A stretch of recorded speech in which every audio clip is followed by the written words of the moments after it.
5645660. Connected to node 564562.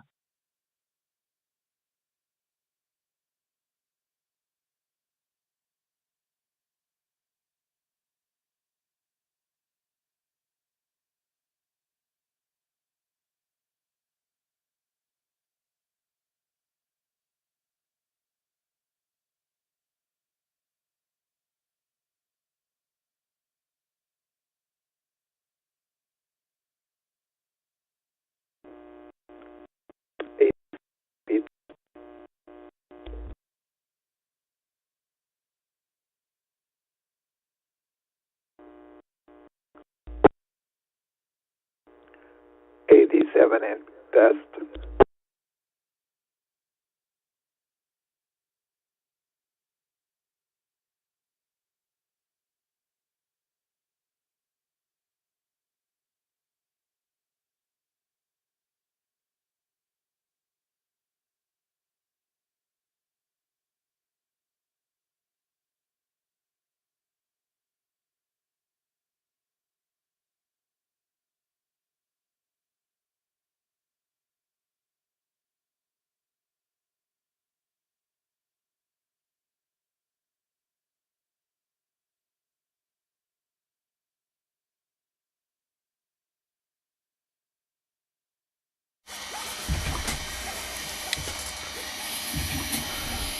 W7ITL testing 1 2 3 testing 1 2 W7ITL.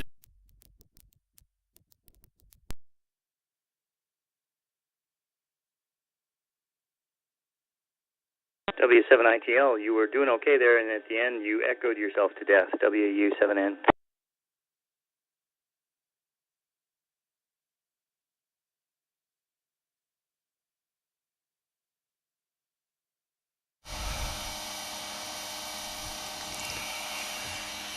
Yeah, that was me. I had my audio from my DATV outputting to a speaker, so there was a little feedback going on. So shouldn't be any feedback now. Everything should be good to go for now.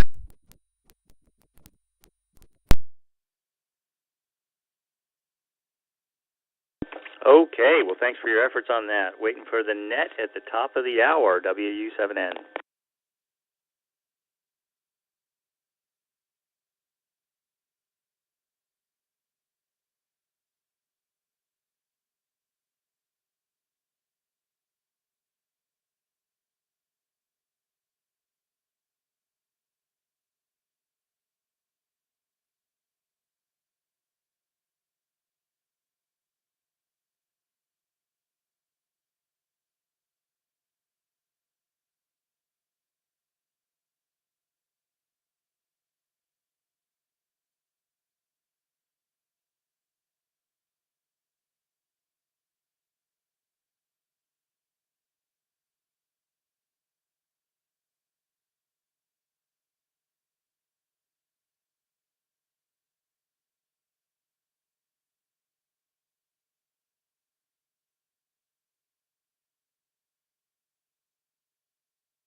Weather conditions: partly cloudy, temperature 63 degrees.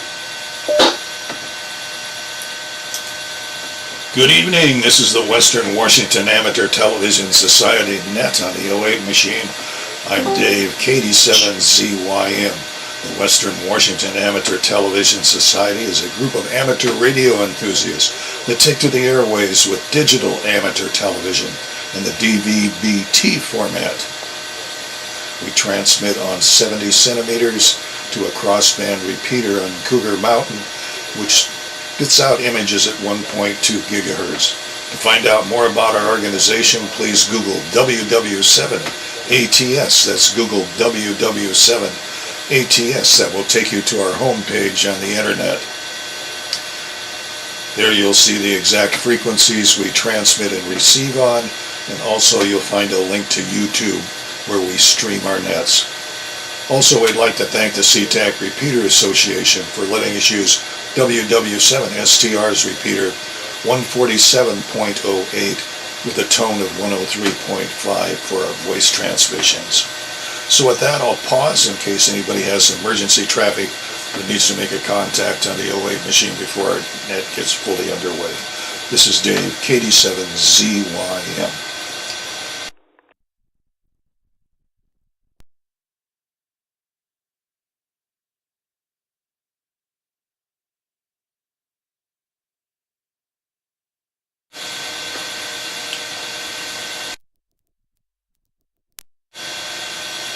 Again, this is the Western Washington Amateur Television Society Net. I'm Dave, KD7ZYM. Members signed in by video link already is Wade, W7ITL, Jim, N7QO, James, WU7N, Carlos, 87NP, and myself, Dave, KD7ZYM. Is there anybody else that would like to sign in?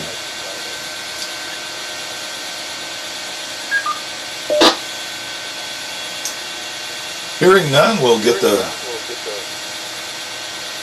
net started. We'll start off with Wade, W7ITL in Tacoma.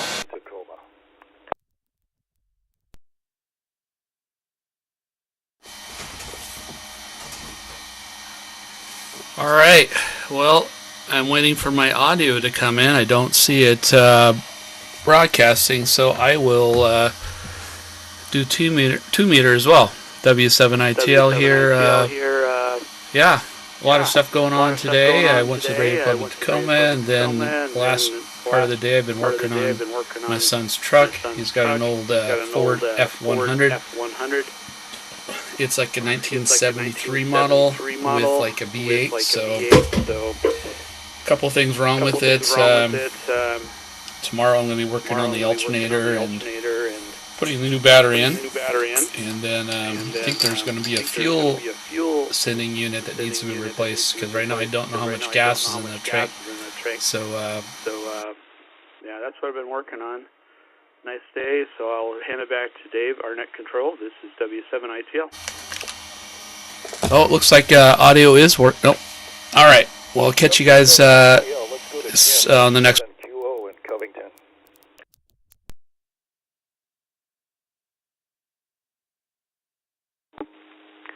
N7QO. Thank you, Dave.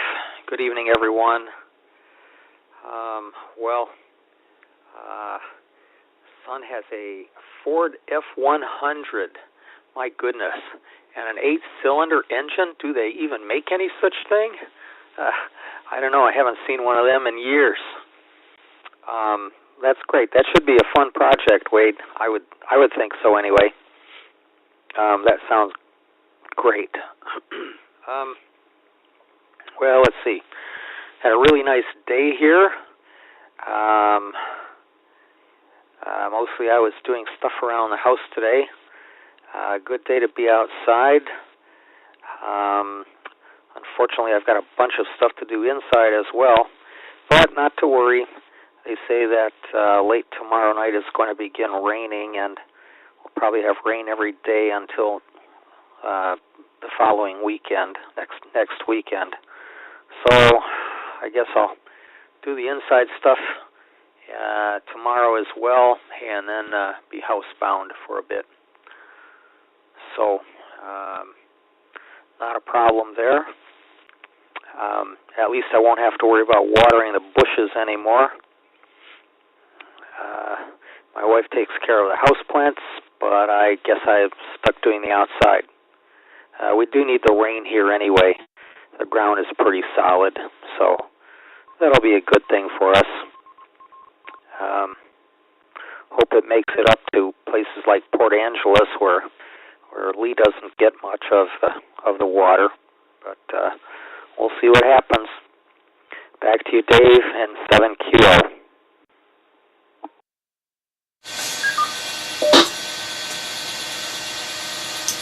N7QO, let's go to James, WU7N in Northeast Bellevue.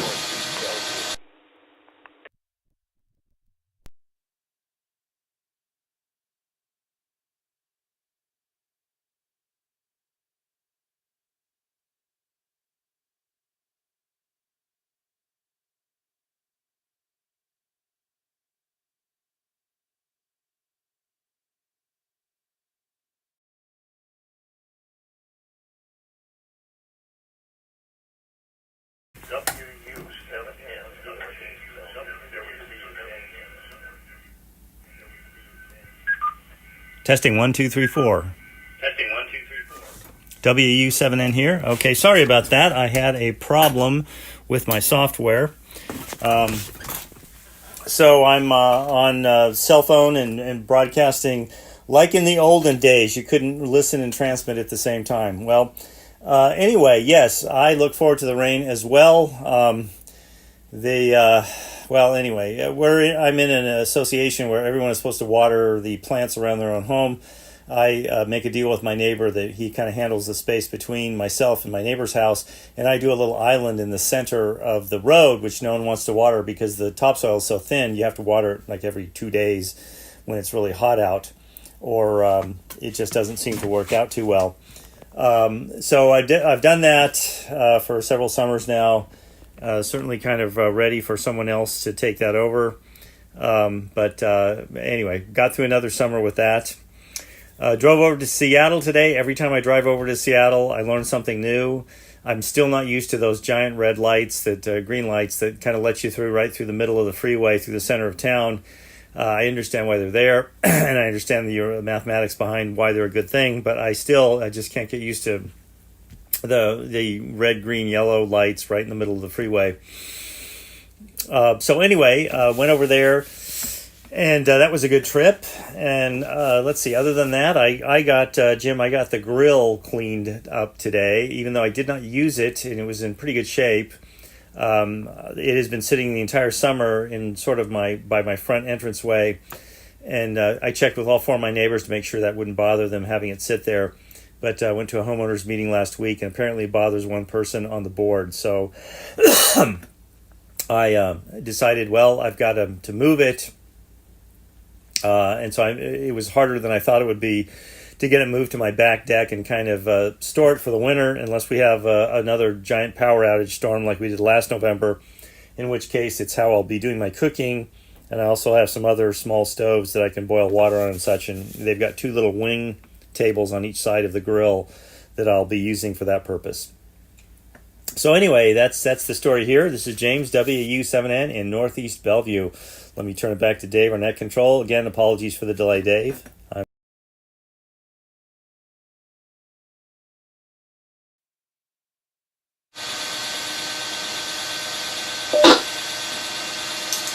WU7N, thanks with that.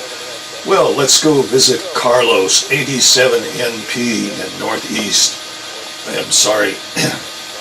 In Clyde Hill, Carlos, 87NP.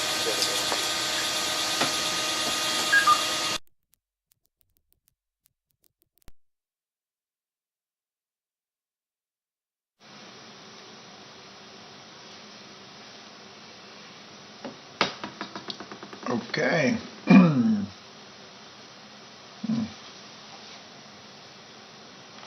It's confused.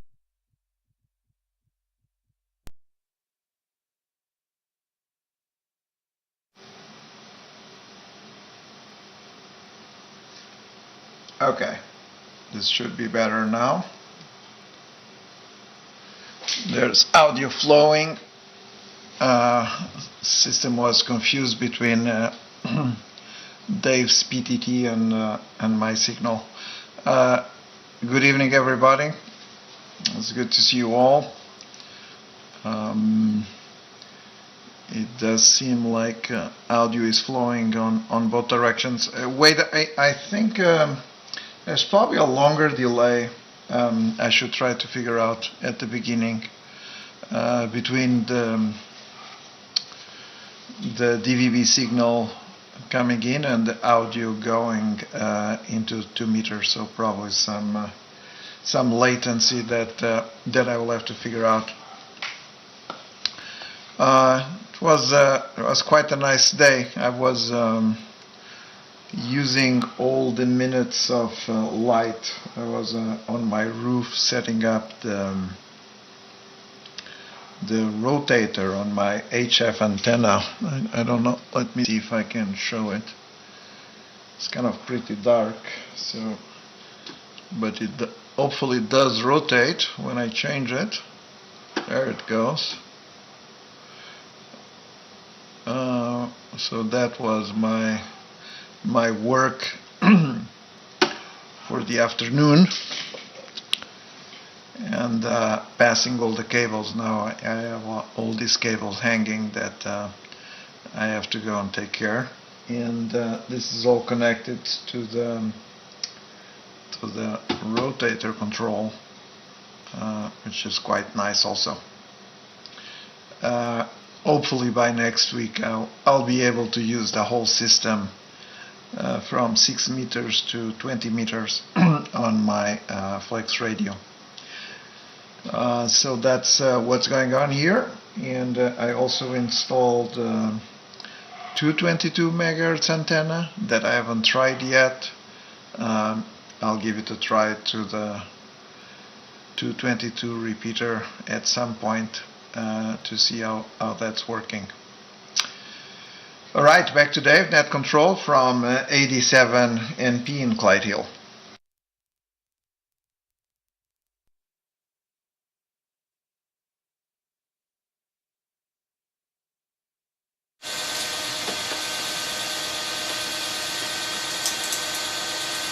'87 NP, thanks with that. This is Dave, KD7ZYM in Lake City.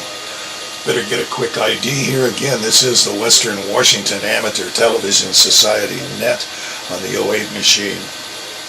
Well, here in Lake City, I got 64 degrees, partly cloudy outside, and enjoyed another wonderful day. I got some outside activity in, and the apple box count goes down. I managed to clear out about 3 more apple boxes worth of stuff from the basement, so it's beginning to find I have a path in the basement now.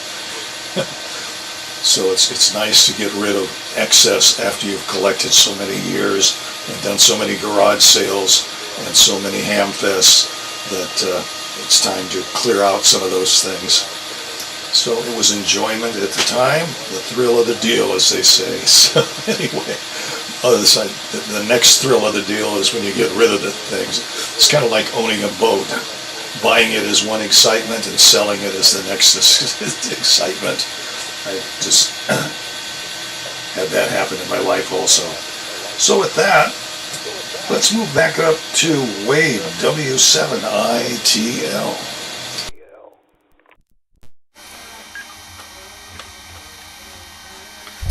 All right. Well, we'll let it take a second here to catch up with me. I'm going to count to 1, 2, 3, 4, 5, 6, 7, 8, 9, 10. I don't think it's detecting that I'm transmitting, so I'll go ahead and I'll use my 2 meter. All right. Well, for folks that are on 2 meter, yeah, it looks like there's still an issue with the repeater understanding that I need to send 2 meters. So I'm going to just talk for a few seconds, and I'm going to unkey and see if the repeater will pick me up. All right. Well, it looks like the repeater is, I guess it wasn't picking me up, so I will just use 2 meters. So yeah, we're working on a few bugs here. We got a new software that we're updating to, so hopefully we'll get things squared away for the next net. So yeah, so what I was talking about on the last round, my son acquired an F100. It's a Ford half-ton truck, and it's I don't think they make the F100 anymore. It's a nice rig, though. We took it to the dump today, and we did a dump run for all our branches and stuff that were at my son's grandpa's house. So there was a few bees that had made a nest inside the debris. So we did have to contend with those. Luckily, they weren't very aggressive, so we were able to just scoot the brush out of the back of the truck and leave unscathed without any bites or any bee stings. I think they were like a hornet, like a yellow jacket. They didn't seem very aggressive, though. They didn't really swarm me when I pushed them out, but it was pretty good experience other than going up hills from the dump. We did stall out a few times in the F100.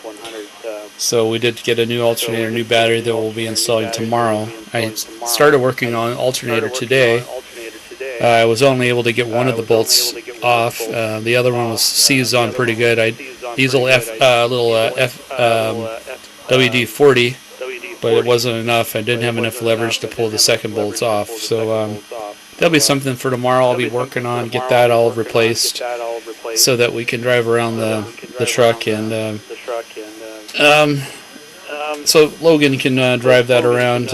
Right now I'm just not too confident with him driving it yet, so I want to get all the things fixed on it. Right now it doesn't have a functional gas gauge or a temperature gauge for the coolant, so get those things fixed and then we'll start letting him drive it. So we've been driving to school every day, so he's getting really good at driving, so I'm not worried about him not being able to drive the truck. I just want to make sure he has a fully functional truck before I have him try to drive it without any experience with trucks that may not have any, that might have a few problems. So yeah, it was stalling anytime we went up a hill. So with that said, I'll turn it back to our net control. This is W7ITL.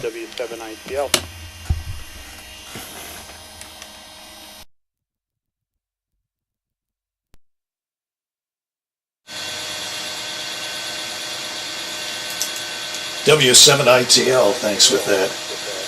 Let's pick up Jim in Covington, N7QO.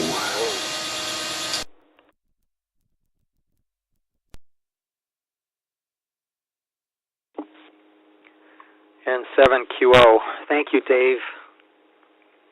Well, Jim, someone complained about your grill? Oh, my goodness. Don't know what to make of that. I guess no hamburgers for him. Bummer. And red, yellow, green lights on the freeway. I'm not familiar with that. I guess I have successfully avoided driving in whichever area that is so far.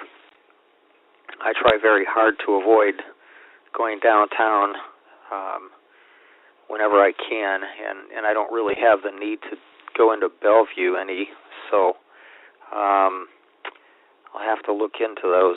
Don't quite understand what they're for. It's not like you're supposed to come to a stop on a freeway, I wouldn't think. Anyway, thanks for mentioning something about that. It gives me something that I'll need to investigate before I have to drive up that way. Carlos, your audio was really good, and I think all of us probably noticed that new rotor box, and I would bet that, like me, everyone assumed that it was for your new HF antenna. And we saw that picture of the antenna turning in the dark. That looks good. That was a good picture. Good illustration. Thank you for that. And that's a good idea to have a camera looking at the antenna like that. You can certainly verify that it's pointing in the same direction as what your shack, the indicator in your shack says it's pointing. And probably you can also see if there are too many birds on your antenna, go up and throw a couple rocks at them or something, scare them off. Dave, Yeah, path in your basement. Yeah, I kind of have that problem too. My wife and I have been collecting junk for 40 some years, and when we moved here, it was a little bit unexpected, a little bit unplanned. Basically, a bunch of people came in, threw all of our stuff into boxes, and set them over here. And unfortunately, for a number of years, we've either been traveling or taking care of parents in other states, or having medical problems ourselves.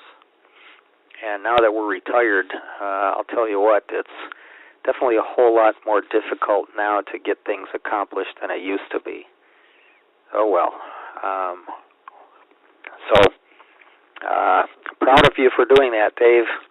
You set a very high bar for me, and I'm sure several other people as well. Wade, just FYI, I heard you just fine on the television repeater, and also on 2 meters, of course, once you began transmitting there. FYI, the television repeater tonight from my location was initially just a little bit quirky, but then for sure for the past 10 or maybe even 15 minutes, it has been rock solid. Good full-time, real-time video, well, 2-second or so delay, and excellent audio from the television repeater. So good job with that. And let's see, I have 64 degrees here just south of Covington. I forgot to look outside to see what the clouds are, and I don't really have a window where I am now, but good to hear whoever mentioned that. I think, Dave, that was you. Back to you, Dave, and 7QO.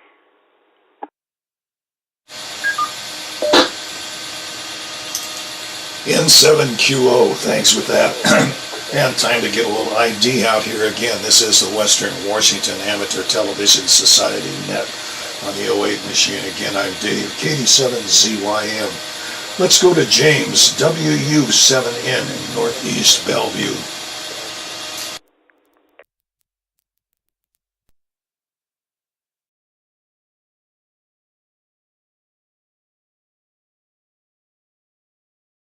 One, two, three, four. All right. On the air. Well, oops. Block there. Behind me is just to the over here is an interesting chart that I got from ICOM, and apparently ICOM doesn't make it anymore, but it's what the entire spectrum is used for in the United States. So I don't know if anybody has seen similar charts online or whatever, but that was actually given to me on real life printed paper.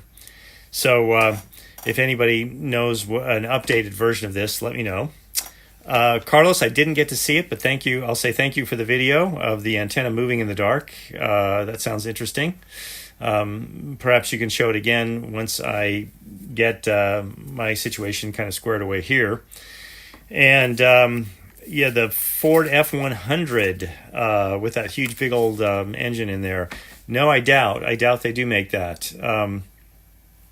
I was very excited about a very small utility pickup truck, and I said, wow, that's exactly what I need. And then I found out it's electric. No, what they need is a small utility truck with a tiny engine that's super efficient burning gas, and those would sell a lot.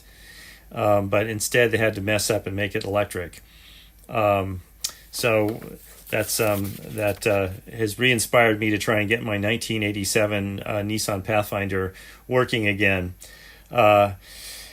I was able to successfully get the pollen off. Dave, your advice was excellent with the simple green, but also if you let that pollen that's almost epoxy glued onto the finish of an older car, just let it be rained on for about 4 hours, and then before the rain has a chance to dry on it, then get out there and work on it.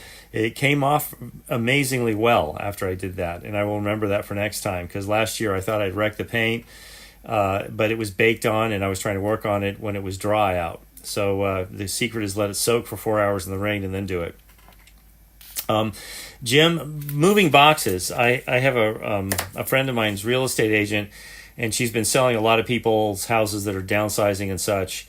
And so the question always is, I've got all this stuff in my house. I need to go through it all and then sell the house. And she very wisely tells them, no, you just pack it all up in boxes. It's too late to go through it if you want to sell it this season, because it's going to take you forever to go through it. So just pack it all up in boxes, move it to the new place. And almost universally, they all say, yeah, you were right, because I barely got through, 1/4 of one room and realized it was taking too long. So I did what you said. And I said, so, okay, here's what I predict happens to these boxes. They boxes and boxes of stuff go in the new 4-car garage at the new place or whatever, and then they pick through certain things, get their new house kind of populated. The accumulation cycle starts anew, and then when they die, their kids have to go through a 4-car garage of boxes of stuff that got moved from the last move. And the real estate agent laughed at me and said, yeah, that's about right. That's usually what happens. I am trying to do what Dave is doing, going through and keep what's important and move out what is not. But I'll tell you, I've accumulated some stuff from some very good friends who have been very, very generous, really cool stuff that I use. So my trick is, or the thing I have to develop is to just go through and get the most important things that I really integrated into my life. The martial arts equipment, I think that train has left the station. I should be able to get rid of that now, but it's just hard to get rid of sometimes. Well, anyway, that's enough waxing philosophical there from WU7N in Northeast Bellevue. So I am going to go ahead and push the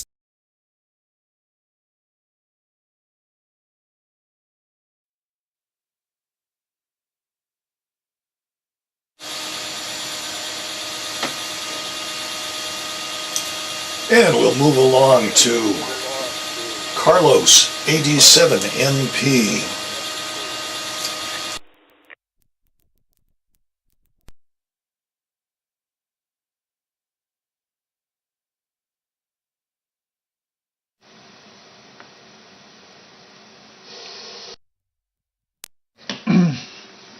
This is 87NP in Clyde Hill. Took a couple of notes here. Wait, on the audio side, when you started transmitting, it was still showing Wade's call sign. So it had not, the system had not transitioned from Dave's call sign to yours, which means that audio was not flowing to the 2 meters, because that's the settings that we have for Dave's call sign. Something had happened also when I started my previous transmission, and that's why I've cut the transmitter and started again. I was just checking. I think there's a 5-second interval on checking on the TPS log.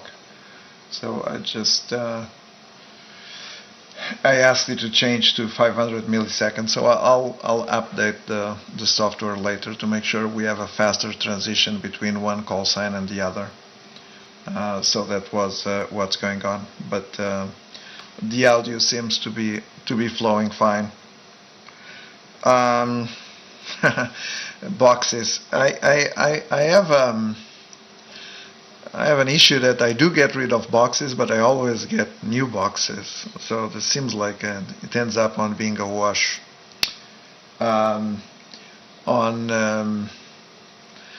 Something I saw online, and I'm still deciding if I'm going to keep it or not.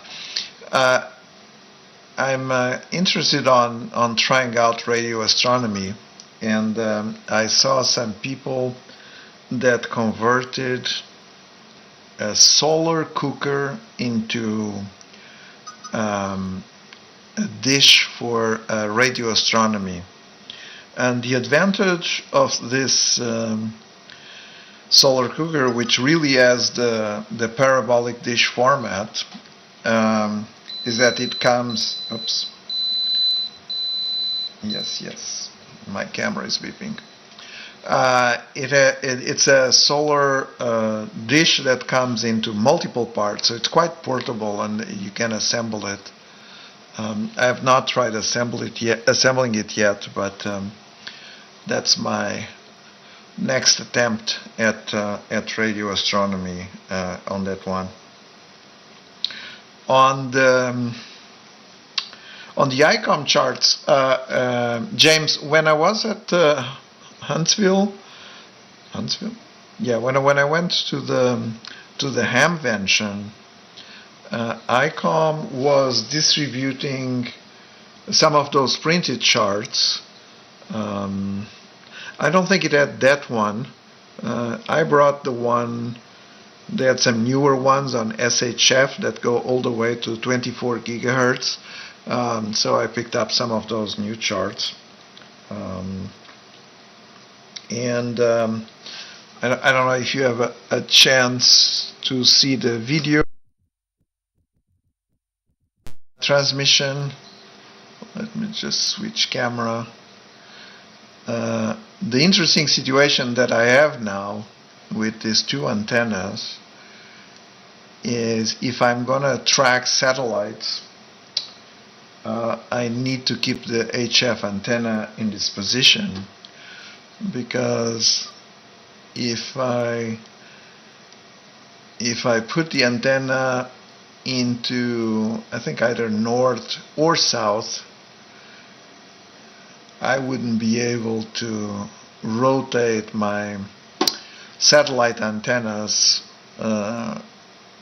all the way with full degrees of freedom, because they would bump into this one. So I need to have a collision avoidance between two antennas, and making sure I always park the HF antenna into either east or west, so that they don't interfere one into the other.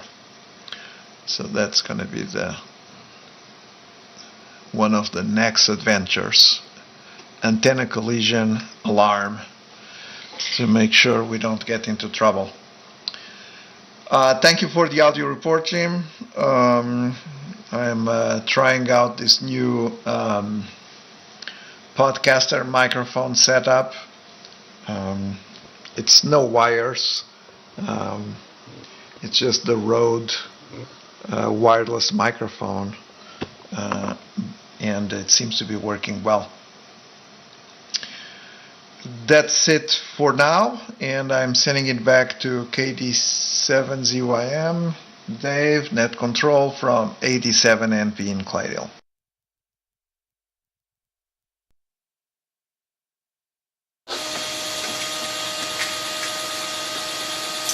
87 NP, thanks with that.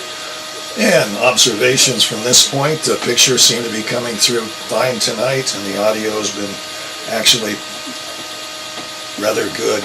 Just a few instances with the 2 meters not shaking hands with the digital audio. So anyway, that's kind of comes and goes. But outside of that, it's been a pretty good net this evening. Got to get back to Richard, who's becoming a great beekeeper, taking care of those ones up at the site, and then the one that he dealt with today. So getting good experience with bees. And for his son, boy, I hope that the truck is a manual transmission, because that's the thrill of the deal of driving at that age. It's being able to actually control the car. I think that's, for me, that was a lot of fun, and for my kids it was too, when I was teaching them to drive. However, it did cost me a clutch on both vehicles that they learn to drive on.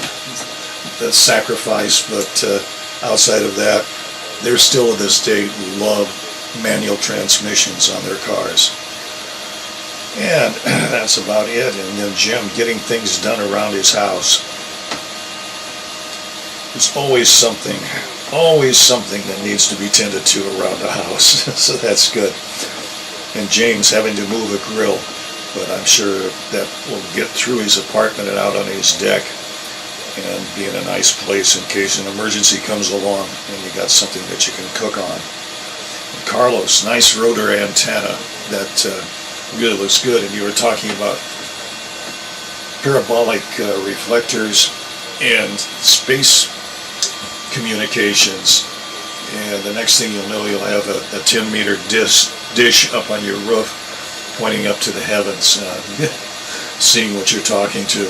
I have talked to the International Space Station and got two-way communications, but that was just ground antennas, and that seemed to work pretty good. So with that, I'm going to send it back up to the top to Wade, W7ITL.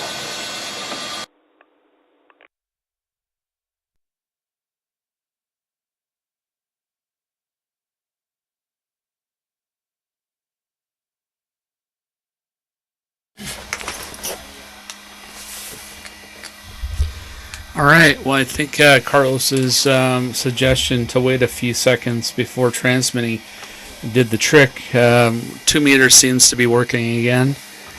A few comments. So Carlos, suggestion for you if you haven't followed this YouTuber yet, but there's a guy named Save It for Parts.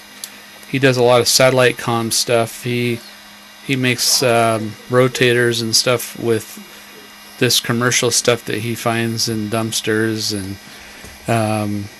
secondhand stores, and he does a lot of different experiments with RTL dongles and other gear to do satellite communications. So something to look into. You probably already watched the guy.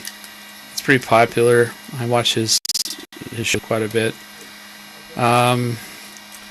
Yeah, that's been a good net. Let's see, Jim. So yeah, they got that Nissan Pathfinder that you're removing all of the pollen and other debris that is baked onto your clear coat. So yeah, it sounds like you found a solution to getting that off easily by just waiting after a good rain and getting there before it dries up to remove the stuff that's on the paint still. So good luck to you on that and getting that all cleaned up.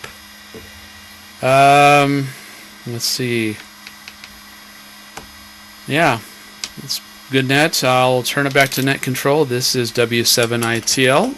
I'll talk to you guys in a few rounds, or the next round.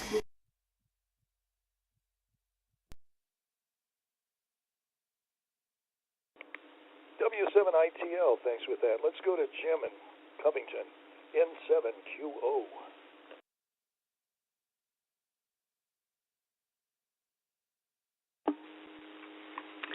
N7QO. Thank you, Dave. Well, Jim, that spectrum chart, yeah.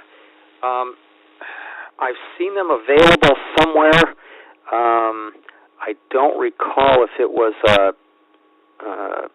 something I saw in QST or where it was, but I know they're available. You can order them online from some government agency.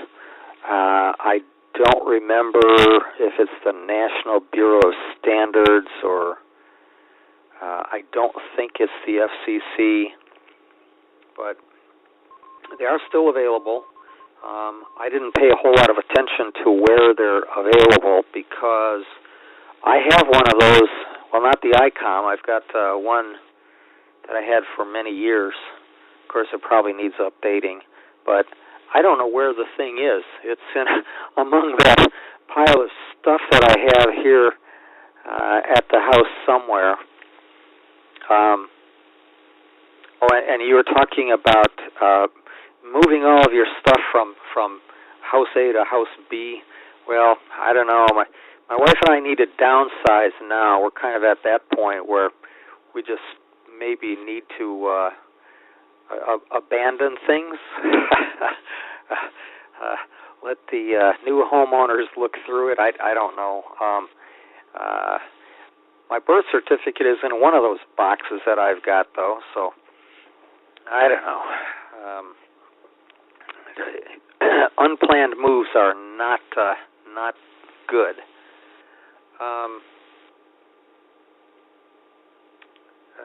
Let's see. And Carlos, you were talking about radio astronomy. Yeah, I would bet there's a club somewhere where they do that, and you could probably get some information.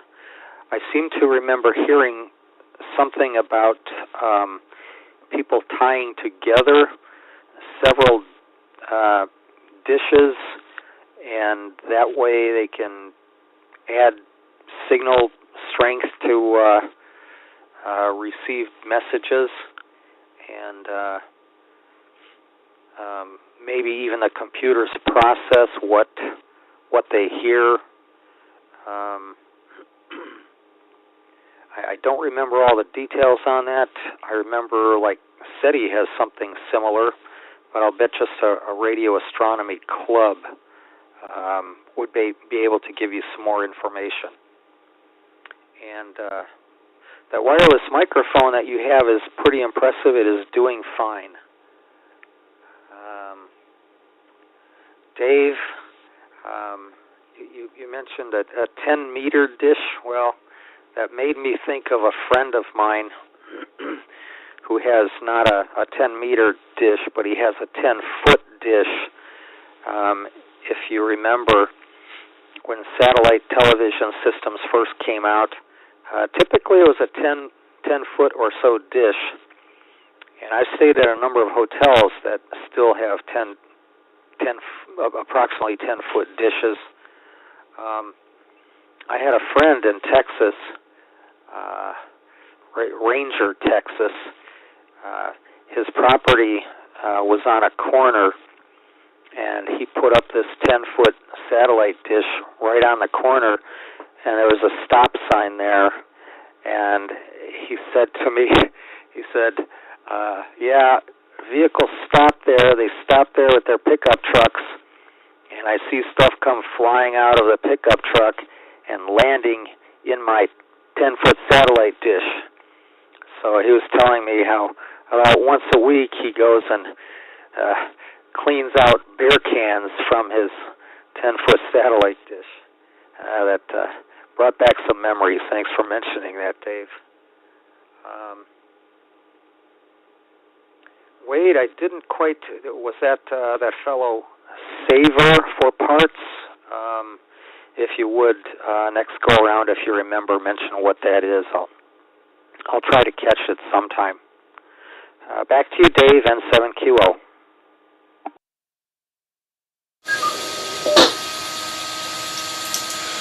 N7QO, thanks with that. Let's pick up James again, WU7N in Northeast Bellevue.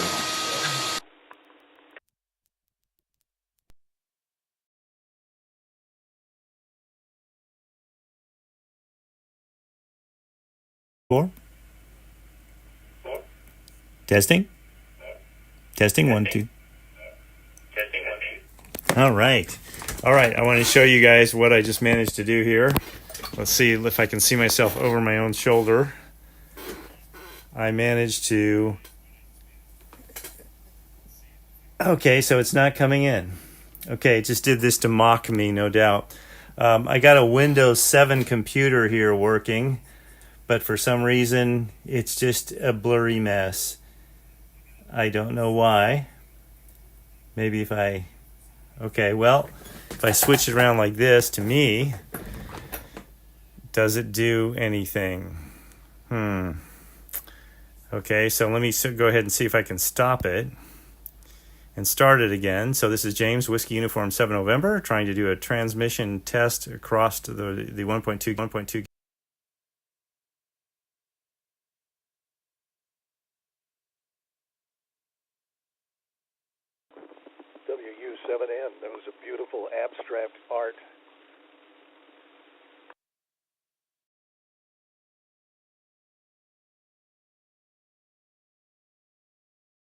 All right. Well, anyway, okay. W7N's popped up there. I got a blank screen on the Windows 7 machine, and there I am. But now if I turn around and try and catch myself, can it work? It seems to be working now. Okay, well, all right. So just because technology's old doesn't mean it's completely worthless. So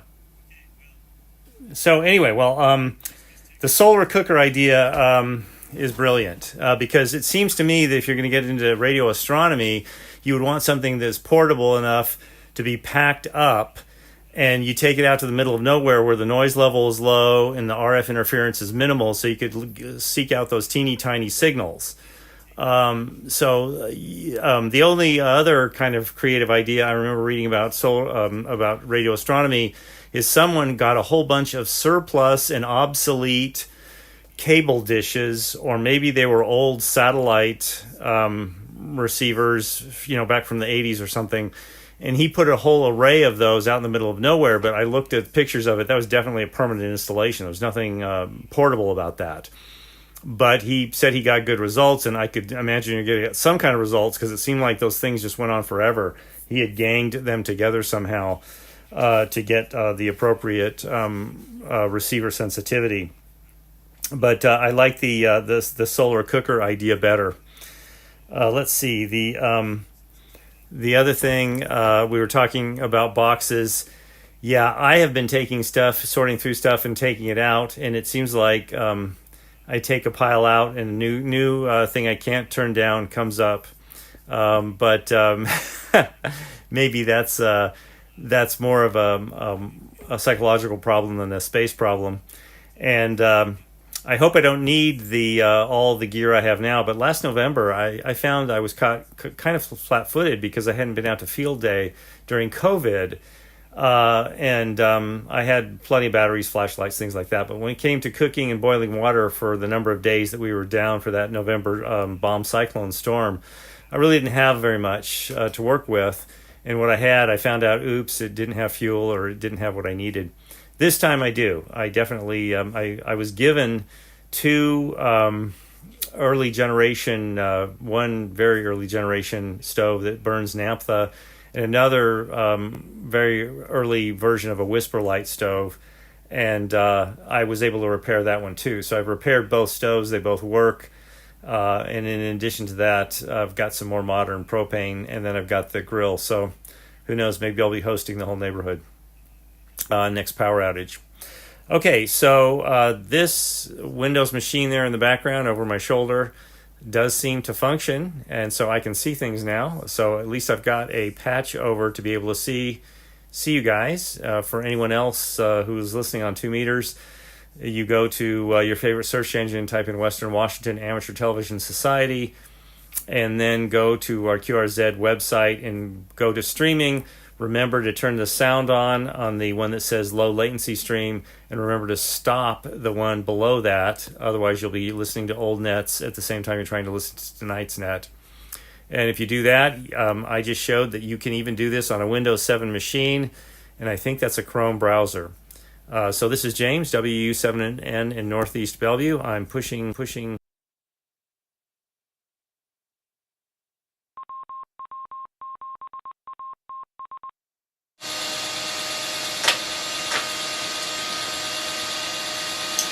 WU7N, thanks with that. Let's move on to Clyde Hill to Carlos, 87NP. What say you, Carlos?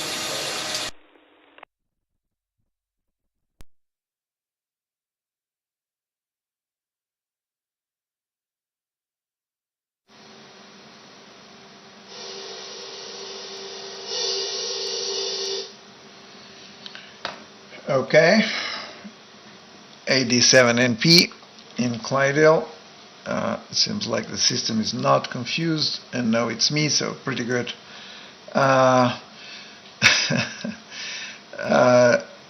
James, thank you very much for this the archaeology episode and finding that Windows 7 machine. Probably was from the pyramids of Egypt that you found that machine, and it seems to be doing well. I think the problem, of course, is kind of the exposure to some of the problems on the internet. But it was doing quite well. So both and your audio and video work well on the second time. I wonder what's I've noticed this in the past that that phone app, the Streamlabs, sometimes has that problem.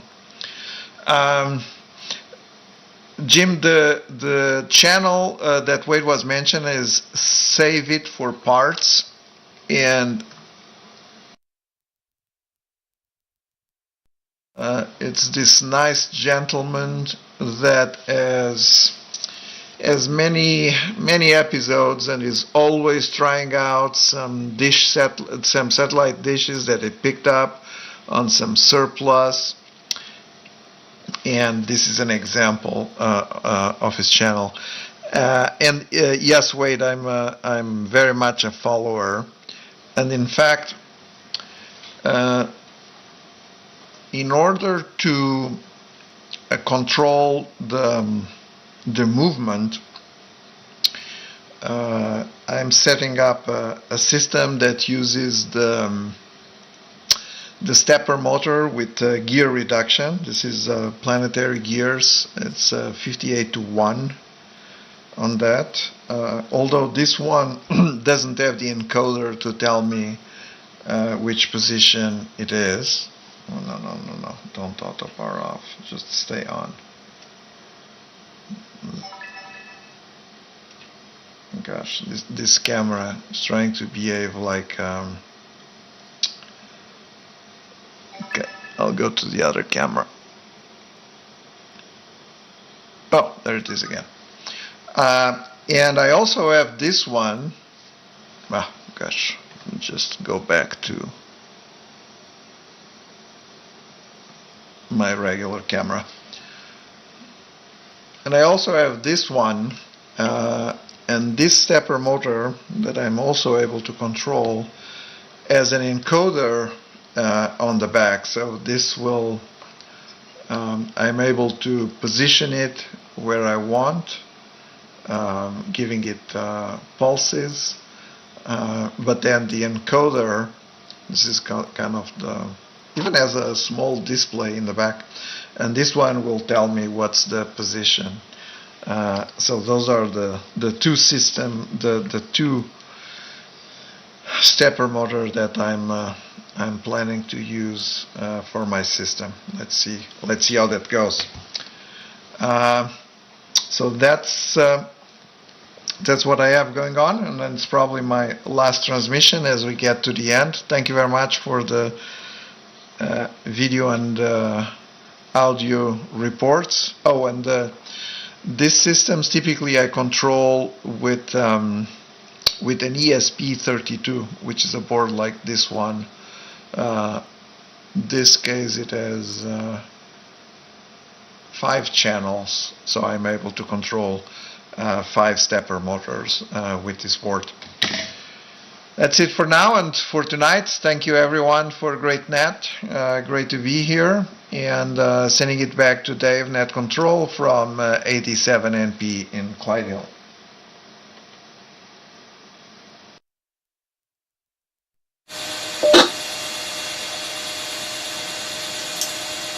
'87NP, thanks for that. This is Dave, KD7ZYM. A quick ID here again.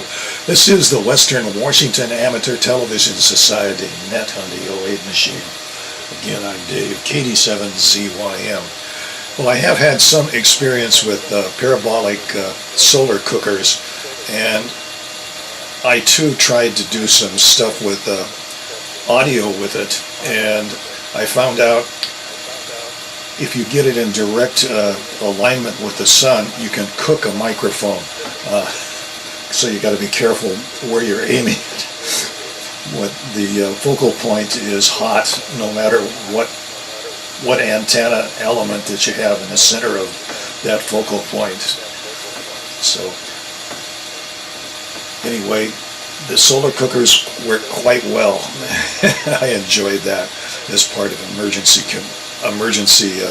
food cooking, and tried that with about a 4-foot dish. And boy, you can really boil water quickly once the sun hits it. So that was my experience with a parabolic one. And anyway, it's great to see everybody on the net this evening. And I think I want to move it back to Wade, W7ITL in Tacoma.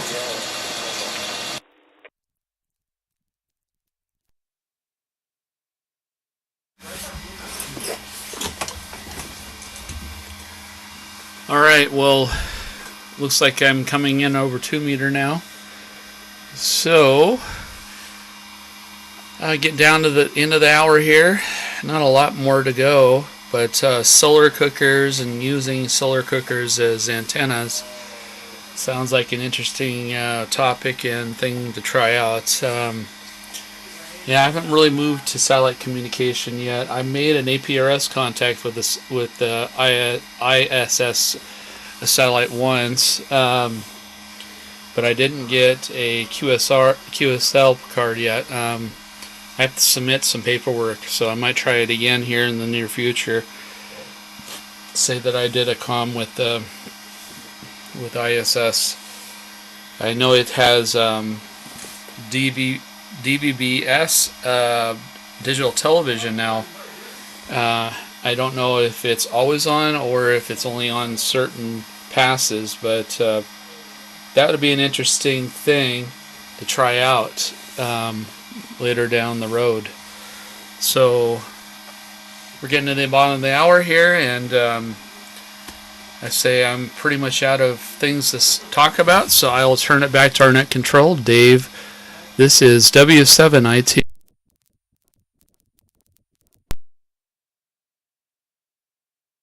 W7ITL for a final. Let's go to N7QO in Covington. Jim.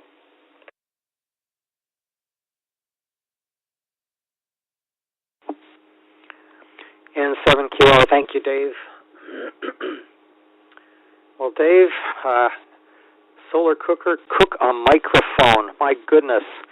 Yeah, those parabolic dishes can really get some concentration going there.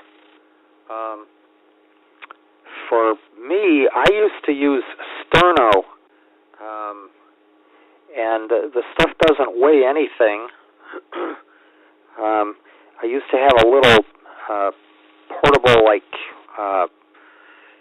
portable oven, as you will, where I could set my canteen or my mess kit on that and stick the sterno can underneath there.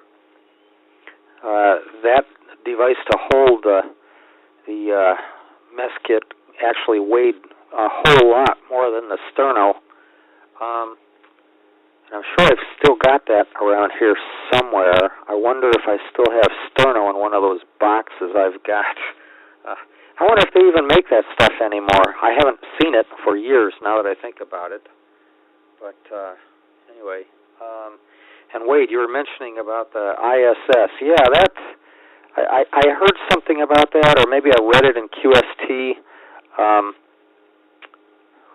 That would be an interesting thing to look into.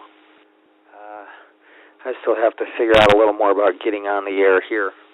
But anyway, well, thanks. The witching hour is upon us here. Thanks, everyone, for participating. Good to see you all. Good pictures, good audio. Good night, everyone. Back to you, Dave, N7QO.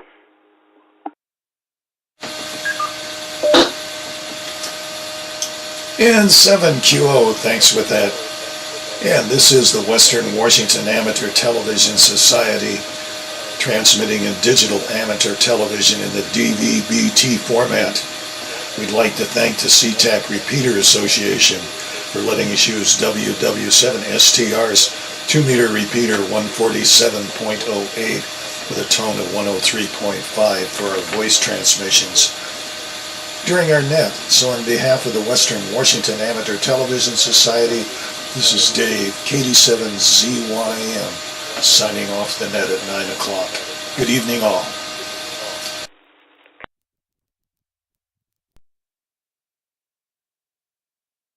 Node 3802060 disconnected.